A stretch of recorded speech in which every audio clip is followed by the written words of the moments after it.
नमस्कार दोस्तों, स्वागत करती हूँ आपका। एक गांव में एक बढ़ई रहता था। वह शरीर और दिमाग से बहुत मजबूत था। एक दिन उसे पास के गांव के एक अमीर आदमी ने फर्नीचर बनवाने के लिए अपने घर पर बुलाया। जब वहाँ का काम ख़त्म हुआ तो लौटते वक्त शाम हो गई। तो उसने काम से मिले पैसों की एक पोटली बगल में दबा ली और ठंड से बचने के लिए कंबल ओढ़ लिया।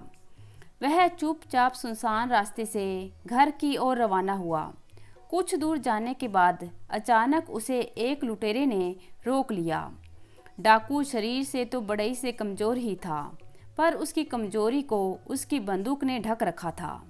अब बड़ई ने उसे सामने देखा तो लुटेरा बोला, जो कुछ भी तुम्हारे पास है सभी मुझे दे दो, नहीं तो मैं तुम्हें गोली मार दूंगा। यह सुनकर बढ़ई ने पोटली उस लुटेरे को थमा दी और बोला, ठीक है, यह रुपए तुम रख लो, मगर मैं घर पहुंचकर अपनी बीवी को क्या कहूँगा? वो तो यही समझेगी कि मैंने जुए में सारे पैसे उड़ा दिए। तुम एक काम करो, अपनी बंदूक की गोली से मेरी टोपी में एक छेद कर दो, ताकि मेरी बीवी को लूट का यकीन हो जाए।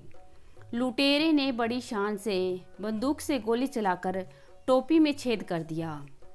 अब लुटेरा जाने लगा तो बढ़ई बोला, एक काम और कर दो, जिससे बीवी को यकीन हो जाए कि लुटेरों के गैंग ने मिलकर मुझे लूटा है, वरना मेरी बीवी मुझे कायर ही समझेगी। तुम इस कंबल में भी 4-5 छेद कर दो। लुटेरे ने खुशी खुशी कंबल में भी कई गोलियां चलाकर छेद कर दिए। इसके बाद बढ़ई ने अपना कोट भी निकाल दिया और बोला, इसमें भी 1-2 छेद कर दो, ताकि सभी गांव वालों को यकीन हो जाए कि मैंने बहुत संघर्ष किया था। इस पर लुटेरा बोला, बस कर, अब इस बंदूक में गोलियां भी खत्म हो गई हैं। यह सुनते ही बढ़ई आगे बढ़ा और लुटेरे को दबोच लिया और बोला, मैं भी तो यही चाहता था, तुम्हारी ताकत सिर्फ ये बंदूक थी, अब ये भी खाली है, अब तुम्हारा कोई जोर मुझ पर नहीं चल सकता। चुपचाप मेरी पोटली मुझे वापस कर दो, वरना। यह सुनते ही लुटेरे की सिट्टी पिट्टी गुम हो गई और उसने तुरंत ही पोटली बढ़ई को वापस दे दी और अपनी जान बचाकर वहाँ से भागा। आज बढ़ई की ताकत तब काम आई जब उसने अपनी अक्ल का सही इस्तेमाल किया।